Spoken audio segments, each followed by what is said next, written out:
बहुत सारे लोग सोशल सेक्टर में काम करते हैं, वहाँ पैसे उतने ज़्यादा नहीं मिलते हैं, लेकिन उनको जॉब सेटिस्फेक्शन मिलता है। सीसेट की तैयारी भी आपको करनी है, क्योंकि सीसेट वैसे क्वालिफाइंग एग्जाम है। एक खबर मतलब आ रही थी कि आज रिजल्ट आएगा, और मैं दोपहर से यूपीएससी और इंडिया गेट के आसपास चक्कर काट रहा था। मैं भी था, मेरी मदर थे, मेरे फादर थे, मेरे ब्रदर सिस्टर थे, हम लोग साथ थे। हम लोगों ने इंडिया गेट पे पानी पूरी खाई। ब्रिलियंट बच्चे आ रहे हैं और बहुत अच्छा काम कर रहे हैं। पहले दिन से ही उनका कॉन्फिडेंस लेवल, उनकी प्रायोरिटीज़ बहुत क्लियर है। जब आप पहले दिन सर्विस में जाते हैं तो आपको बहुत सारी चीज़ें लगती हैं जिनको आप चाहते हैं चेंज करें। कुछ चीज़ों को आप चेंज करते हैं, कुछ चीज़ों के साथ आप चेंज हो जाते हैं।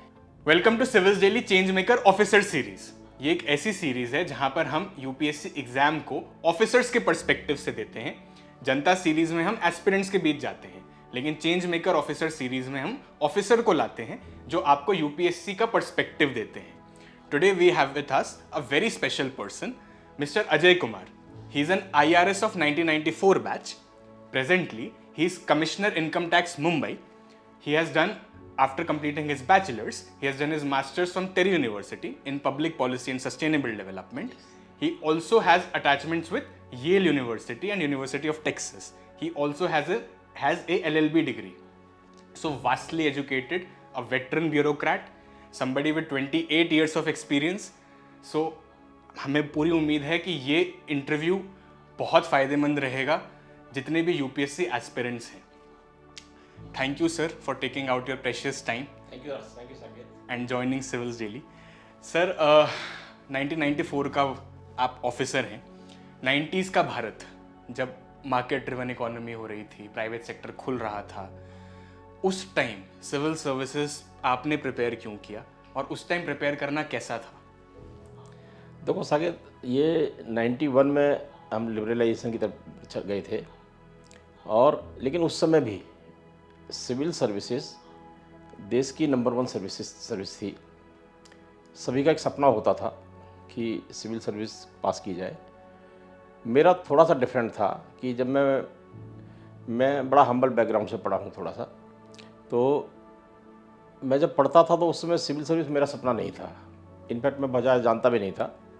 लेकिन समहाउ जब मैंने अपना पहला जॉब किया, पहला जो मैंने बैंक में किया था, तो वहाँ जो मेरे बॉस थे उन्होंने मुझे मोटिवेट किया।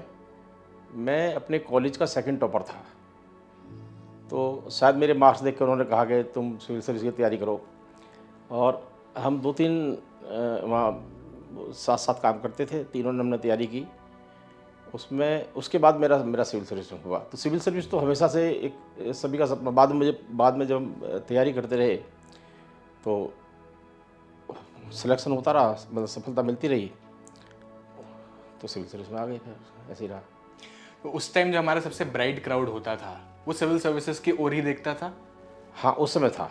उस टाइम में यही एक पैटर्न अभी भी है। देखो, अब बीच में ट्रांजिशन फेज थोड़ा आता है, हमेशा ups and downs her service के होते हैं, लेकिन सिविल सर्विस का महत्व अभी भी कम नहीं हुआ है।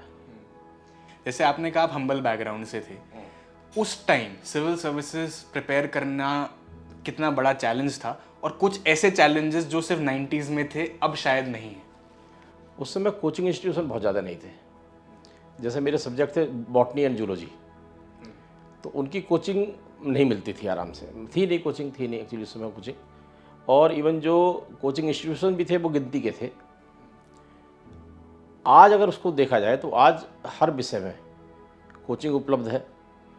हमारे टाइम में इंटरनेट नहीं था, मोबाइल फ़ोन भी नहीं होते थे, तो हमने वो उस टाइम में इंफॉर्मेशन जो थी वो सिर्फ बुक से मिलती थी। आज इंफॉर्मेशन की मतलब आप गूगल करो तो सारी इन्फॉर्मेशन आपके मोबाइल पे अवेलेबल है। इन्फोडेमिक हो गया है आजकल। कोचिंग इंस्टीट्यूट बहुत सारे आ गए हैं, तो इन्फॉर्मेशन का ओवरफ्लो हो गया है। उस ओवरफ्लो में से आज आपको छांटना पड़ता है।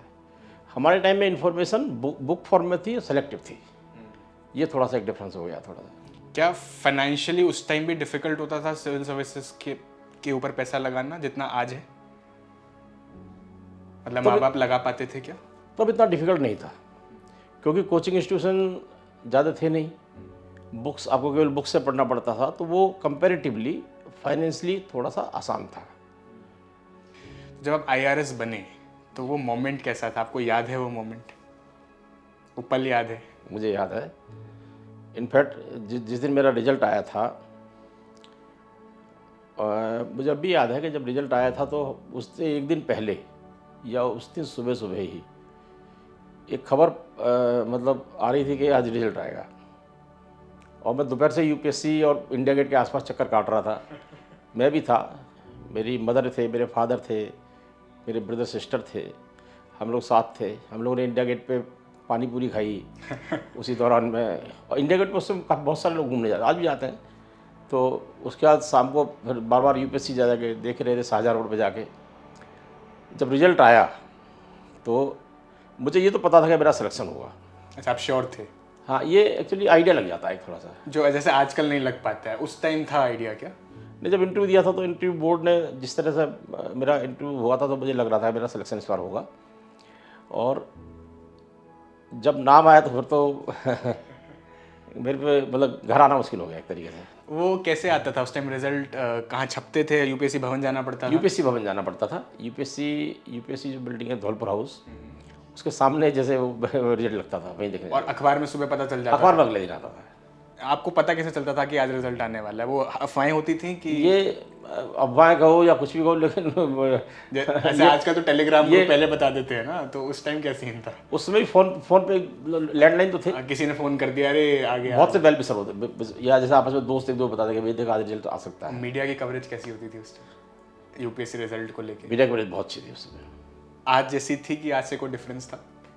नहीं, उस समय आज और उसमें डिफरेंस थोड़ा ये है कि उस समय जो यूपीएससी के टॉपर होते थे सिविल सर्विसेज एग्जाम के, अगले दिन मतलब उनका जो इंटरव्यू आता था, मतलब काफ़ी एक दो महीने तक वो हर मैगजीन में, प्रतियोगिता दर्पण जैसी मैगजीन में आता था। प्रतियोगिता दर्पण थी, कंपनी सक्सेस रिव्यू थी, बहुत सारी हर मैगजीन में उसका एक इंटरव्यू आता था। और बड़ा इंस्पायरिंग इंटरव्यू आता था जिसमें वो स्ट्रेटेजी बताते थे उन्होंने कैसे कैसे तैयारी की, किस किस पे हर विषय के बारे में, जीएस के बारे में। क्योंकि उस समय दो ऑप्शनल होते थे, तो दो ऑप्शनल होने की वजह से क्या था कि ऑप्शनल पे ज़्यादा जोर था। आजकल जीएस पे ज़्यादा थोड़ा सा वो जोर है, क्योंकि जीएस के 4 पेपर होते हैं, ऑप्शनल के 2 पेपर होते हैं। पहले ऑप्शनल के 4 पेपर होते थे, 2 ऑप्शनल के, और जीएस के 2 पेपर होते थे। 2012 तक सेम ट्रेंड चला है या हाँ। बीच में कुछ बदलाव आया था? नहीं, ये था बीच में, बाद में ऐसे आ गया। ऐसे आ गया। ऐसे आ गया, हाँ। आईआरएस बने आप, ग्रुप ए सर्विसेज में आए। बहुत लोगों का सपना आईएएस, आईपीएस, आईएफएस, ज़्यादा आईआरएस, लेकिन इसमें तो बहुत सारी सर्विस होती हैं, 24 या 22 कुछ सर्विस होती हैं। जिसको मैं जैसे बिहार से आता हूँ तो वहाँ पे कहते हैं एलाइड में भोगले, मतलब एलाइड में हो गया, मतलब आईएएस आईपीएस नहीं बना, एलाइड में कुछ हो गया। तो वैसा रिएक्शन, आप भी उत्तर प्रदेश से हैं, तो गांव में तो एलाइड सर्विस ही कंसिडर किया जाता है। तो ज़रा आप हमें बताइए, अपने हमारे जो एस्पिरेंट्स हैं उन्हें बताइए कि हर सर्विस की क्या रेलेवेंस है, ग्रुप ए सर्विसेज की, और उनका वर्क लाइफ बैलेंस कैसा है, क्योंकि आपके तो बहुत फ्रेंड्स रहे होंगे डिफरेंट सर्विसेज में। तो क्या मतलब जो उनका मिथ है कुछ वो तोड़िए ग्रुप ए सर्विसेज के बारे में। तो हर सर्विस का अपना एक महत्व है, हर सर्विस का। हर सर्विस एक पर्टिकुलर सेक्टर को रिप्रेजेंट करती है ना। कुछ जनरल सर्विसेज हैं, कुछ जिसे कहते हैं टेक्निकल सर्विसेज हैं। लेकिन क्या है, शुरू में सभी का सपना है, मेरा भी सपना था, लेकिन चूँकि जब आईआरएस हो गया तो उसके बाद मैं सेटिस्फाइड था कि मेरा आईआरएस में हो गया। लेकिन ये इनिशियल ईयर में थोड़ा सा डिफरेंस लगता है, मिडिल स्टेज पे जाके ये डिफरेंस काफ़ी हद तक ख़त्म हो जाता है। क्योंकि क्या होता है, एक डेपुटेशन पोस्ट होती है, आप एक डिपार्टमेंट से दूसरे डिपार्टमेंट में जा सकते हो। जैसे मैं भी 5 साल ministry of commerce and industry में रहा। एक इंस्टीट्यूट था, ऑटोनोमस बॉडी थी उनकी, मैं वहाँ सेक्रेटरी था, बाद में ऑफिसिएटिंग एमडी भी रहा वहाँ पे मैं। तो वो जो एक्सपोजर है वो डिफरेंट एक्सपोजर था, वो मेरे डिपार्टमेंट से रिलेटेड नहीं था। लेकिन वो कोई भी किसी भी सर्विस का, किसी भी सिविल सर्विसेज की जो सर्विसेज हैं, एलाइड या ग्रुप ए सर्विस को बोलते हैं, आईएएस हो गया, आईएफएस हो गया, आईपीएस हो गया, कोई भी ऑफिसर जो उसको जो एलिजिबिलिटी को सेटिस्फाई करता है वो वहाँ जा सकता है। तो मिडिल एज में जाके ऑलमोस्ट मतलब आपका एक्सपोजर जो है, आप जहाँ भी, अगर आप, ये आपकी चॉइस है, अगर आप उस एक्सपोजर को लेना चाहते हैं तो आपको मिल जाता है वो। इनिशियल स्टेज पे चूँकि थोड़ा सा डिफरेंस है, आप आईएएस उधर डिस्ट्रिक्ट में लगते हैं, आपको एकदम से पावर, मतलब जैसे डीएम बनते हैं। टेक्निकल सर्विस में भी आप जब इनिशियली जाते हैं, जैसे इनकम टैक्स में अगर आप आते हैं, it's a quasi judicial post. Quasi judicial का मतलब होता है कि इट्स ए जुडिशियल पोस्ट जहाँ आप जुडिशियल फंक्शनिंग करते हैं। क्वासाई जुडिशियल का मतलब है कि आप अपने डिपार्टमेंट की तरफ से रिप्रेजेंट भी करते हैं। तो ये तो पहले दिन से ही आपको आपको ये बहुत पावरफुल पोस्ट देती है। इस तरह हर सर्विस का हर सर्विस का अपना एक महत्व है। अपने अपने अपने रेस्पेक्टिव जो डिपार्टमेंट्स हैं उसमें वो सर्विसेज जिसे कहते हैं उच्चतम स्तर की सर्विसेज हैं। तो ये सब सर्विस ठीक है। उनका वर्क लाइफ बैलेंस भी मोर और लेस ठीक रहता है। हाँ, जैसे आईएएस आईपीएस का तो कई बार डिफरेंट पोस्टिंग के हिसाब से 24/7 काम हो जाता है। बाकी सर्विसेज के साथ भी ऐसा रहता है क्या? देखिए हर सर्विस में जब आप ऑफिसर हैं तो आपका जॉब जो है वो 24/7 है। आपको हर समय काम करने के लिए तैयार रहना है। और हर सर्विस में इस तरह के जॉब्स हैं जहां आपको 24 आवर भी काम करना पड़ता है। जैसे इनकम टैक्स में कभी सर्च एंड सीजर पोस्टिंग्स हैं, कहीं आप इन्वेस्टिगेशन पोस्टिंग है, उसमें टाइम नहीं देखा जाता, उसमें टाइम नहीं है, उसमें आपको इन्वेस्टिगेशन करना है तो करना है। तो हर सर्विस में ऐसी है। राइट। जैसे आजकल आप तो 94 से देखते आ रहे हैं यूपीएससी एग्ज़ाम कैसे कंडक्ट करा रहा है। 2022 हो गया है, 28 साल से आप एग्ज़ाम देख रहे होंगे यूपीएससी कैसे एग्ज़ाम कंडक्ट करा रहा है। जी। आजकल यूपीएससी क्या चाहता है? देखो यूपीएससी पहले भी वही चाहता था जो अभी चाहता है, ठीक है ना। ऑफिसर की एक जिसे कहते हैं उसकी ऑनेस्टी, इंटीग्रिटी, उसको क्रिटिकली एनालाइज करने की क्षमता, लीडरशिप क्वालिटी, इसके साथ साथ जो एक मुझे लगता है जो मेरा अपना ओपिनियन है कि यूपीएससी जो कैंडिडेट में देखता है एक फ्लेक्सिबिलिटी और एक एडेप्टेबिलिटी। मैं क्यों कहता हूँ, जब आप यूपीएससी में डिफरेंट स्टेज पे जाते हो, जैसे प्रीलिम हो गया, फिर मेंस हो गया, फिर आप इंटरव्यू में जाते हो, पर्सनैलिटी टेस्ट जिसको बोलते हैं। पर्सनैलिटी टेस्ट में जब आप जाते हो तो उनको पता है कि आपने मेंस पास किया, आप इंटेलिजेंट तो हैं। तो दूसरी बात क्या, जब आप सर्विस ज्वाइन करते हैं तो सर्विस ज्वाइन करने के बाद आपको पहले दिन सर्विस नहीं मिलती है, उसका एक प्रोसेस है ट्रेनिंग का, और वो ट्रेनिंग बड़ी एग्जॉस्टिव ट्रेनिंग है। करीब जैसे इनकम टैक्स में 22 महीने की ट्रेनिंग है, मतलब 20 से 24 महीने की ट्रेनिंग होती है और बड़ा लंबा टाइम है। इसमें आपको वो टेक्निकली और एडमिनिस्ट्रेटिवली इतना इक्विप कर देते हैं कि पहले दिन से जब आप जॉब पे जाके बैठते हैं तो आपको अपनी फंक्शन, रिस्पॉन्सिबिलिटी, आपको सब पता होता है। तो फ्लेक्सिबिलिटी का मतलब ये है, क्योंकि आप जिस स्टेज पे होते हैं, जिस एज में जाके होते हैं, उस समय फ्लेक्सिबिलिटी का मतलब flexibility to accept things and adaptability to adapt your self to the changes, ये बहुत ज़रूरी है होना। बाकी तो इंटेलिजेंट होना है, ऑनेस्ट होना, ये सब तो है ही, लेकिन फ्लेक्सिबिलिटी एंड एडेप्टेबिलिटी ये बहुत ज़रूरी है। तो आजकल यूपीएससी वही चाहता है जो पहले चाहता था, वही चाहता है। हाँ। सेम चीज़ें चाहता है। जैसे sir I come from a humanities background, मैं बिल्कुल प्योर ह्यूमैनिटीज़ बैकग्राउंड से हूँ। मुझे मैथ्स नहीं आती है, मुझे कॉमर्स अकाउंटिंग में भी इंटरेस्ट नहीं है। लेकिन यूपीएससी एग्ज़ाम का प्रोसेस ऐसा है कि मैं हिस्ट्री ऑप्शनल लेके और मैथ्स को अवॉइड करते हुए आराम से आईआरएस तक लैंड कर सकता हूँ। और मैं लैंड जैसे ही करूँगा तो मैं बनूँगा सीधा असिस्टेंट कमिश्नर।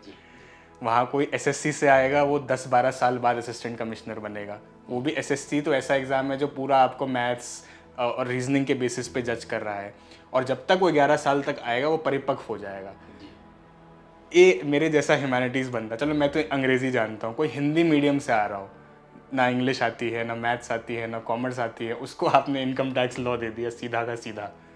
कितना चैलेंजिंग है आईआरएस उन लोगों के लिए? ये देखो, जैसे एक समझ लीजिए, जैसे जब आपका सिलेक्शन होता है, सिलेक्शन आपका अपॉइंटमेंट नहीं है। यू विल बी, आपको पहले दिन से आपको ऑफिसर की सैलरी मिलती है, लेकिन पहले आपकी एक ट्रेनिंग है, और ट्रेनिंग बड़ी एग्जॉस्टिव ट्रेनिंग, जैसे मैंने कहा बड़ी एग्जॉस्टिव ट्रेनिंग है। जैसे मैं इनकम टैक्स के बारे में अगर मैं बताऊँ, चूँकि मैंने ट्रेनिंग की है, तो it's a administrative training plus technical training, जिसमें आपको जितने भी लॉ या नियम या कानून हैं जो आपको लागू करने हैं, उनके बारे में आपको डिटेल में पढ़ाया जाता है। उसके एग्ज़ाम्स होते हैं। अकाउंटेंसी, मेरी भी अकाउंटेंसी की बैकग्राउंड नहीं है, लेकिन जब 20 महीने या 22 महीने की ट्रेनिंग के बाद इट्स ए अकाउंट की पूरी प्रॉपर ट्रेनिंग जो होती है, उसके बाद एग्ज़ाम पास करते हैं आप लोग, हम सब करते हैं। उसके बाद जब हम उसके लिए बिल्कुल तैयार हो जाते हैं, यानी आपको अकाउंट पूरा समझाया जाता है, आपको लॉ पूरा समझाया जाता है, लॉ याद करने के साथ साथ लॉ का इंटरप्रिटेशन कैसे करना है वो आपको सारा समझाया जाता है। और ये क्लासरूम ट्रेनिंग होती है, इसके साथ साथ ऑन द जॉब ट्रेनिंग भी होती है, यानी आपको बीच बीच में डिफरेंट ऑफिस में आपको अटैच किया जाता है। तो उसमें क्या होता है, आप बिल्कुल एक्चुअल एटमॉस्फेयर में जाके आप उस चीज़ को सीखते हैं। और जब इस ट्रेनिंग पूरी हो जाती है, एग्ज़ाम पास हो जाता है, उसके बाद आपकी पोस्टिंग की जाती है। तो पहले दिन से ही आपको इस तरह इक्विप कर दिया जाता है जब वो फील्ड पोस्टिंग देते हैं कि आप अपने function, judicial function, quasi judicial function, administrative function आप आराम से कर सकते हैं। बाकी जैसे ही आप करना शुरू करते हैं, चूँकि आपको नॉलेज आपको होती है, आपको फील्ड का एक्सपीरियंस भी आपको होता है, तो बहुत ज़्यादा परेशानी नहीं आती है और आप मुश्किल से 15 दिन 1 महीने में आप काम ठीक हो जाते हैं। मतलब वो किसी भी बैकग्राउंड के व्यक्ति किसी बैकग्राउंड को सक्सेसफुली IRS बना सकती है ये ट्रेनिंग। देखो, यूपीएससी एग्ज़ाम की यही खासियत है कि वो जो एग्ज़ाम का जो प्रोसेस है, आप किसी भी बैकग्राउंड से हैं, अगर आपने वो प्रोसेस क्रॉस कर लिया है तो इसका मतलब ये है कि आप कुछ भी कर सकते हैं, ये मेरा मानना है। हाँ सर, जैसे आपने लिबरलाइजेशन से लेके GST तक का भारत देख लिया है जी। इतना वास्ट एक्सपीरियंस, 28 साल में भारत बहुत बदला है, कोई डाउट नहीं है उसमें। टैक्सेशन के टर्म्स में, मैनुअल वर्क, डिजिटल वर्क, इस टर्म्स में इंडिया को आपने कितना बदलते देखा है? इंडिया बहुत बदल गया है, ठीक है। हम लोग मैनुअल से डिजिटल तक आ गए हैं। और आज अगर देखा जाए तो हर चीज़ आपके इतना डिजिटलाइज हो गया है, सारे फंक्शन, सारे प्रोसेसेस जो हैं इतने सिंप्लीफाइड हो गए हैं, या कहें तो कॉम्प्लिकेटेड होने के बाद भी इतने इजीली एक्सेसिबिलिटी आपकी हो गई है कि, और यही फ्यूचर है अपना, फ्यूचर भी यही है डिजिटल होना। अब आपको किसी भी काम के लिए फिजिकली जाने की ज़रूरत नहीं पड़ती है। बहुत सारे कामों के लिए आपको ऑनलाइन बैठ के सारे काम हो रहे हैं और सुचारू रूप से हो रहे हैं। दूसरा, भारत का जो प्रोग्रेस है, जैसा हमने देखा 28 साल में, ये रिमार्केबल, मतलब कमांडेबल जिसे कहते हैं, प्रोग्रेस हुई है हर क्षेत्र में, हर एरिया में। हम लोग, और पहले भी हो रही थी, लेकिन अब हम लोग हमारा जो फ्यूचर में जिस तरह जा रहे हैं हम लोग, मतलब बहुत जल्दी, मतलब इसमें कोई शक नहीं है कि हम लोग टॉप पे होंगे, और भी टॉप पे हैं, बहुत सारी चीज़ों में टॉप पे हैं, क्योंकि हमारे पास जो मैन पावर की जो स्ट्रेंथ है, और मैन पावर की जो हमारे पास जो जिसे कहते हैं मैन पावर स्ट्रेंथ अपनी बहुत अच्छी है। उसका जो इंटेलिजेंस है, हमारे पास जो एजुकेटेड जो अपना जो जनरेशन है, यंग जनरेशन है, वो कैपेबल है किसी कुछ भी करने के लिए अपॉर्चुनिटी मिलने पर। तो फ्यूचर तो हमारा बहुत अच्छा है, प्रेजेंट हमारा बहुत अच्छा है, पास्ट में हमारा बहुत अच्छा था। सर अब तो कमिश्नर हो गए हैं आप जी। आपने बहुत लंबा सफ़र तय किया है। कोई ऐसा आपका मोमेंट रहा हो, करियर डिफाइनिंग मोमेंट, जो आपको लगा कि हाँ, मैंने ज़िंदगी का सबसे बढ़िया काम किया IRS बन के, एकदम सेटिस्फाइंग काम? जैसे IAS IPS तो कह सकते हैं कि हमने ये किया, आप क्या कोई ऐसा काम कह सकते हैं कि ये करने के बाद आपको लगा मैंने जन सेवा भी कर ली और मुझे चैन की नींद भी आई? देखो, बहुत सारे मूवमेंट्स हैं। इनकम टैक्स में जब आप काम करते हैं तो बहुत सारी ड्यूटीज़ आप करते हैं। एक ड्यूटी है, असेसमेंट ड्यूटी होती है, जो क्वासी जुडिशियल पोस्ट होती है। एक सर्च एंड सीजर विंग है, जहाँ आप ब्लैक मनी को अनर्थ करते हैं। और तीसरा जुडिशियल फंक्शन होता है, प्योर जुडिशियल फंक्शन, जहाँ आप डिफरेंट केसेस के बारे में अपने डिसीजन देते हैं। तो बहुत सारे मतलब ऐसे मूवमेंट्स रहे हैं जहाँ आप पब्लिक से जुड़े हैं, और जहाँ आपको लगा कि ये जेन्युइन है काम है, तो वहाँ आपने उसको हेल्प भी करने की कोशिश की है। इसके साथ साथ मैं एजुकेशन सेक्टर में भी जुड़ा। जब मैं minister of commerce and industry में था, तो वो एक ऑटोनोमस ऑर्गेनाइजेशन था जहाँ मैं सेक्रेटरी था, फिर MD रहा। वहाँ एजुकेशन सेक्टर में काम किया मैंने 5 साल। It was like a college, graduate and post graduate college in a specialise sector. तो वहाँ काम करके मुझे बहुत अच्छा लगा। तीसरा, कोविड के दौरान में हमने दो NGO के साथ मिलके हम लोगों ने जो भी राहत सामग्री थी वो डिस्ट्रीब्यूट की। और ये सब चूँकि मेरी सिविल सर्विसेज की पोजीशन की वजह से ये बहुत आराम से हो पाया। बहुत सारी चीज़ों को प्रिक्योर करना, लोगों से इकट्ठा करवाना, फिर उसको डिस्ट्रीब्यूट करवाना। तो ऐसे मूवमेंट्स बहुत सारे हैं अपने साथ। तो जी, सर जैसे और अच्छा रहा पूरा चीज़ जी। जी, जैसे अब आप देखते होंगे बहुत सारे यंग ऑफिसर्स आपके अंदर आते होंगे, 25 साल के, 24 साल के। आपको याद आता होगा, मैं भी 25 साल का था कभी। आज के ऑफिसर्स में आप क्या चीज़ देखते हैं जो आपकी जनरेशन में नहीं थी? प्रोस क्या और कॉन्स क्या? आज का जनरेशन कैसे देख रहा है पूरे गवर्नेंस को, जो आप लोग शायद नहीं देखते थे? जैसे मुकेश अंबानी कहते हैं, आज मैं अगर 25 साल का होता तो बहुत और बड़ा कर देता रिलायंस को। वो एनर्जी मुझे दिखती है जो शायद हमारे ज़माने में नहीं थी। आपको क्या दिखता है? देखो, अपने आप को तो अप्रेज करना बहुत मुश्किल है कि हम, लेकिन आज के जो बच्चे आ रहे हैं बहुत ब्रिलियंट हैं, बहुत ब्रिलियंट, मतलब हर फील्ड में जिसे कहते हैं मतलब एक्सपर्ट्स हैं। इनफैक्ट मुझे लगता है हम लोग भी ऐसे रहे होंगे जो लेकिन ब्रिलियंट बच्चे आ रहे हैं और बहुत अच्छा काम कर रहे हैं। पहले दिन से ही उनका कॉन्फिडेंस लेवल, उनकी प्रायोरिटीज बहुत क्लियर है। अब ये हमारे साथ भी रहा होगा, क्योंकि अपने आप को हम लोग नहीं जज कर पाते हैं, है ना। तो इसमें जब आप आते हैं, जब सिविल सर्विस में, तो आप सोच के आते हैं कि आप मतलब आप एक प्रीमियर सर्विस में जा रहे हैं और जनता से आपका कनेक्ट होना है ना।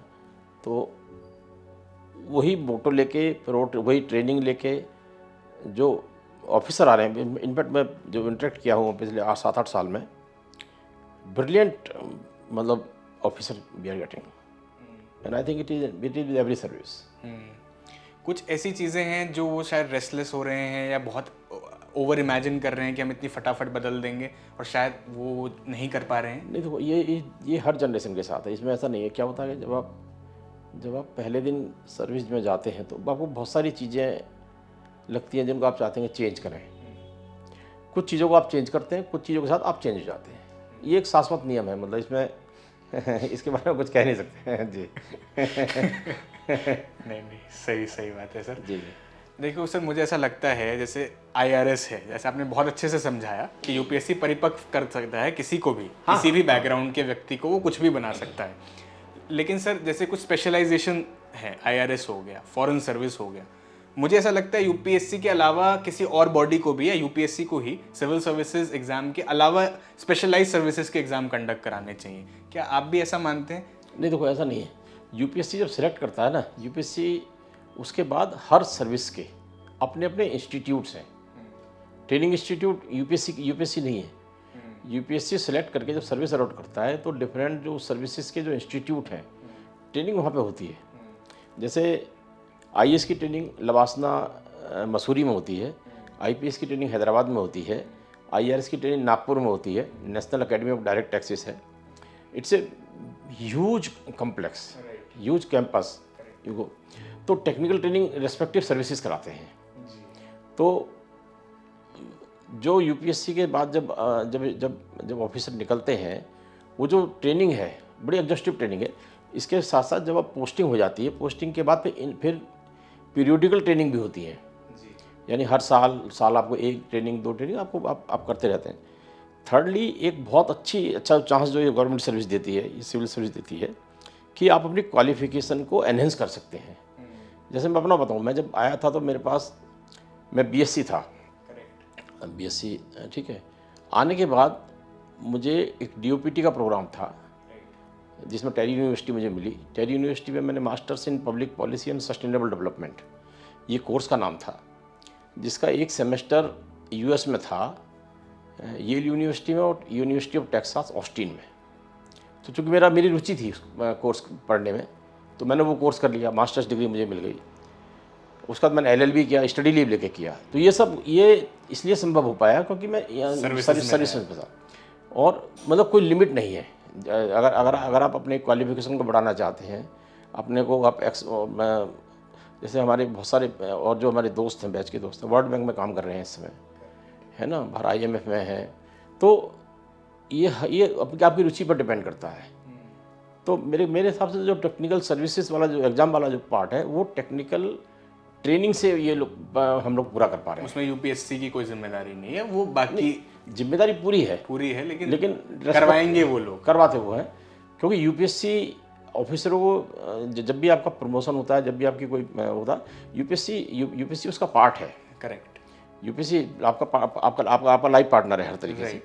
लेकिन रेस्पेक्टिव जो सर्विसेज है वो ट्रेनिंग जब कराते हैं तो वो ट्रेनिंग के बाद वो जिसकी तरफ इंगित कर रहे हैं कि वो एग्ज़ाम अलग से लिया तो उसको वो पूरा कर देते हैं, पूरा कर देते हैं, वो कमी पूरी हो जाती है। पूरी कमी हो जाती है। यस। ठीक है सर, जैसे आजकल आप जो यूपीएससी दे रहे हैं उनको क्या एडवाइस देंगे? देखो, यूपीएससी में मेरी एडवाइस जो ये है कि यूपीएससी के दो फेजेज हैं। पहला है प्रिलिमिनरी एग्जामिनेशन। प्रिलिमिनरी एग्जामिनेशन बहुत टफ एग्जाम है, one of the toughest exam in India तो है ही।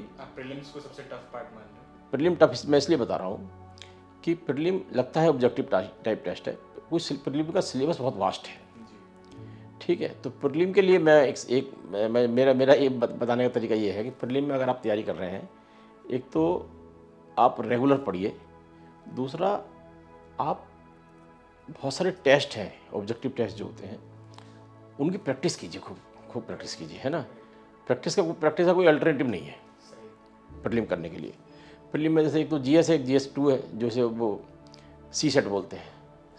CSET की तैयारी भी आपको करनी है, क्योंकि CSET वैसे क्वालिफाइंग एग्जाम है, लेकिन CSET की तैयारी भी आपको इसलिए करनी है कि उसको पास किए बिना आप मेंस में नहीं आ सकते। ठीक है, मेंस के लिए मेरा कहना ये है कि मेंस में जो है, मेंस एग्ज़ाम जो है इसका मेन एग्जामिनेशन है, उसमें जो क्वेश्चन आते हैं हर क्वेश्चन को आप एक ऐसे की तरह ट्रीट कीजिए। उसका एक इंट्रोडक्शन जो होना चाहिए बड़ा कैचिंग होना चाहिए, अच्छा होना चाहिए, उसको आप कैसे भी कर सकते हैं, आपका अपना स्टाइल है। फिर मेन बॉडी आती है, फिर कंक्लूजन आता है। क्वेश्चन को पहचानिए, क्वेश्चन में पूछना क्या चाह रहा है वो। अगर आपने उसको पहचान लिया तो आप क्वेश्चन को उसको सॉल्व कर सकते हैं। उसको वो क्रिटिकली एग्जामिन करने के लिए बोल रहा है, एक्सप्लेन करने के लिए बोल रहा है, या उसको बेसिकली उस क्वेश्चन में क्या पूछा जा रहा है आप उसको पहचानिए, वो बहुत ज़रूरी है, और अकॉर्डिंगली उसका आंसर कीजिए। ठीक है, तीसरा अपना टाइम मैनेजमेंट कीजिए, और चौथी बात ये है जो मैं कहना चाहता हूँ कि आप एक बात सोच लीजिए कि आप जो तैयारी कर रहे हैं और आप जो वहाँ लिख रहे हैं, जो इन्विजिलेटर है या जो एग्जामिनर है उसके सामने वो है जो आपने लिखा है। तो लिखते समय आप क्या लिख रहे हैं, कैसे लिख रहे हैं, उसको प्रेजेंटेशन आपका कैसा स्टाइल है, प्रेजेंटेशन स्टाइल क्या है। बहुत कुछ लोग उसमें फिगर्स भी बनाते हैं, कुछ लोग नहीं बनाते, आपका अपना चॉइस है, लेकिन उसका प्रेजेंटेशन स्टाइल ऐसा होना चाहिए कि वो जो भी उसको एग्जामिन कर रहा है, जो चेक कर रहा है, उसको पढ़ने के लिए बाध्य करे, मतलब उसको पढ़ने में इंटरेस्ट आए। और पढ़ाई का इम्पोर्टेंस अपना अलग है, लेकिन प्रेजेंटेशन का इम्पोर्टेंस अपना अलग है। जो आप प्रेजेंट करते हैं मार्क्स उसमें मिलते हैं। ठीक है, सिमिलरली पर्सनैलिटी टेस्ट जैसे है, उसमें जैसे कि मैंने कहा कि उसमें जो आपको क्या नाम है, ऑनेस्टी है, इंटीग्रिटी है, क्रिटिकली एग्जामिनेशन करना, आपको एग्जामिन करना चाहिए, आपको अच्छा बोलना आना चाहिए, लीडरशिप क्वालिटी आपके अंदर होनी चाहिए, और आपको फ्लेक्सिबिलिटी और एडेप्टेबिलिटी होनी चाहिए। ये अगर आप इन सब चीज़ों का ध्यान रखेंगे तो आपकी सफलता को रोक नहीं सकता है। और एक बहुत बड़ी चीज़ है जो उसमें एक पेशेंस भी आपको रखना पड़ेगा। पेशेंस, धैर्य आपको रखना पड़ेगा। धैर्य इसकी सफलता की कुंजी है। धैर्य सफलता की कुंजी है, IAS निकालना है तो। यस सर, एक क्वेश्चन है जिससे शायद मैं एंड करूं या आगे बढ़ाएं, वो बाद में देखेंगे। एक ऐसा क्वेश्चन है, जैसे सर आजकल ग्लोबलाइजेशन के हम पीक पर हैं, ठीक है, कुछ भी असंभव नहीं है, यहाँ से US जाना, हमें कहीं भी कनेक्ट हो सकते हैं, कहीं भी पोस्ट हो सकते हैं। तो एक दो ग्रेजुएट अगर सिमिलर निकले, एक ने UPSC का पाथ पकड़ा, एक ने एब्रॉड जर्नी पकड़ी, 25 साल बाद दोनों की टाइमलाइन में बहुत डिफरेंस है। कोई US में बहुत बड़ा पैकेज कमा रहा है, उसकी फैमिली अलग है, उसकी लाइफस्टाइल अलग है। कोई शायद Tier 2 में या Tier 3 सिटी में पोस्टेड है, उसकी फैमिली भी वैसे ही है। तो उसको कहीं ना कहीं अगर 25 साल बाद ये लगा कि ये लाइफ भी मुझे मिल सकती थी, मैंने ये लाइफ क्यों चूज़ की, तो सिविल सर्विसेज रेलेवेंट आज भी उतना है? सिविल सर्विस की रेलिवेंस यस, आज भी उतना ही रेलिवेंस है। देखो, ये सर्विस के आप सिविल सर्विस की तरफ आएँ या प्राइवेट उसमें जाएँ, ये आपकी चॉइस है अपनी। हर चीज़ पैसे में नहीं तोली जा सकती, है ना। बहुत सारे लोग सोशल सेक्टर में काम करते हैं, वहाँ पैसे उतने ज़्यादा नहीं मिलते हैं, लेकिन उनको जॉब सेटिस्फेक्शन मिलता है। तो ये प्रायोरिटी आपको बनानी है, आपको क्या चाहिए लाइफ में क्या चाहिए। दोनों के अपने अपने प्रोज, अपने अपने कौन्स हैं दोनों के, है ना। तो ये चॉइस अपनी है। इससे बढ़िया आंसर हो ही नहीं सकता इसका कि money after a point of time has no value. और आप देखिए, आपको पैसा चाहिए ज़िंदगी में कि आपको समाज सेवा करनी है। सर ने बहुत बखूबी हमें समझाया, अपना यूपीएससी जर्नी भी बताया, अपना आईआरएस की जर्नी भी बताई, और बहुत अच्छा लगा सर से बात करके। सर बहुत बिजी हैं, फिर भी सर ने अपना प्रेशियस टाइम हमें दिया। Thank you so much sir. Thank you so much, Ajay sir, for giving us this interview. Thank you It Saket. was a pleasure talking to you, sir. Thank you.